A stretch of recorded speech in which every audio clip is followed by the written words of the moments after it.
Assalamualaikum warahmatullahi wabarakatuh. Perkenalkan, nama saya Rizky Mulasa Putri, NIM A1A622085 dari kelas A angkatan 2022. Pada kesempatan ini, saya akan membawakan materi tentang akunting. 1. Pentingnya akunting. Akunting ialah suatu kegiatan yang sangat penting yang turut pula menentukan keberhasilan suatu bisnis. Dengan akunting, pengusaha akan dapat mengetahui seberapa banyak pajak harus dibayar, berapa uang yang harus dipinjam, apakah investasi dilakukan sudah benar, dan apakah diperoleh keuntungan normal, dan sebagainya.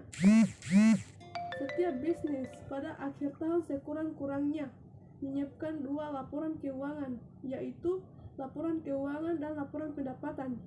Masing-masing laporan tidak lebih dari 1 halaman, dan laporan ini berasal dari ribuan transaksi dalam kegiatan sehari-hari, baik dihitung dalam uang ataupun juga dihitung dalam jumlah satuan barang. 2. Pengertian akunting. Yang dimaksud dengan akunting ialah kegiatan proses yang sistematis dalam mengumpulkan data, menganalisa, dan melaporkan informasi tentang keuangan. Pekerjaan akunting telah dilakukan perusahaan sejak berabad-abad yang lalu, yaitu sejak 1494 oleh seorang Italia bernama Paciolo tahun 1900-an. Pengajaran akuntansi diajarkan di banyak perguruan tinggi di Indonesia. Sejak zaman Belanda berlaku sistem pembukaan menurut sistem Belanda. Sejak tahun 90-an, sistem pembukuan Belanda diganti dengan sistem akuntansi Amerika yang dilakukan untuk daerah negara. Demikian pula pengajaran tata buku di sekolah perguruan tinggi diganti total dengan akuntansi. 3. Akunting atau bookkeeping. 1. Pembukuan ialah pekerjaan mencatat kejadian-kejadian setiap hari dan merupakan bagian penting dari akunting. Bookkeeper ialah orang yang bertanggung jawab memperoleh data keuangan. Biasanya pekerjaan bookkeeper diawasi atau dibimbing oleh akuntan. 2. Klasifikasi akuntan. Akuntan ialah orang yang terlatih dan berpengalaman dalam metode dan sistem akunting. Private account atau akun swasta ialah seorang akuntan yang bekerja pada suatu perusahaan tertentu. Private accounts hanya menyediakan jasanya untuk majikannya. 4. Siapa yang memerlukan informasi akunting? Orang yang paling berkepentingan dengan informasi akunting ialah para manajer perusahaan.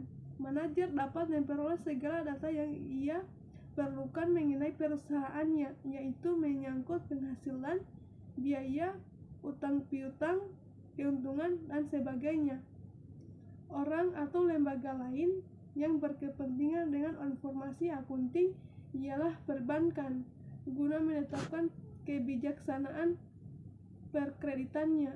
Juga apa yang disebut securities industry, guna menentukan jumlah saham obligasi yang akan dijual atau dibeli. 5. Proses akunting. Akunting ialah merupakan suatu proses transformasi data mentah menjadi informasi keuangan yang berguna. 1. Persamaan akunting atau the accounting equation. Persamaan akunting berbentuk laporan sederhana yang merupakan dasar dari proses akunting. Ini merupakan hubungan antara A. Ases ialah harta yang dimiliki oleh perusahaan. B. Liabilities ialah kewajiban perusahaan yang ia pinjam dari orang lain. C. Hubungan ke owner's equity ialah perbedaan di antara ases dan liabilities. 3 variabel ini ialah owner's equity sama dengan assets kurang liabilities. Dengan menggunakan persamaan aljabar, maka kita beroleh bentuk standar dari persamaan akunting sebagai berikut. Assets sama dengan liabilities tambah owner's equity. Dalam persamaan di atas, dapat dilihat bahwa liabilities ditempatkan di muka. Ini equity mengandung arti bahwa perusahaan mempunyai kewajiban utama terhadap utang-utangnya. Jika perusahaan kelak bangkrut, maka utang harus dibayar lebih dahulu sebelum para pemilik menarik uangnya. Hal ini lebih jelas lagi jika persamaan itu diubah dengan assets kurang liabilities sama dengan owner's equity. Ini menunjukkan bahwa hak pemilik adalah sisa dari harta perusahaan dikurangi utang. Pengertian ini sangat penting seandainya perusahaan mengalami masa-masa likuidasi atau masa pembubaran.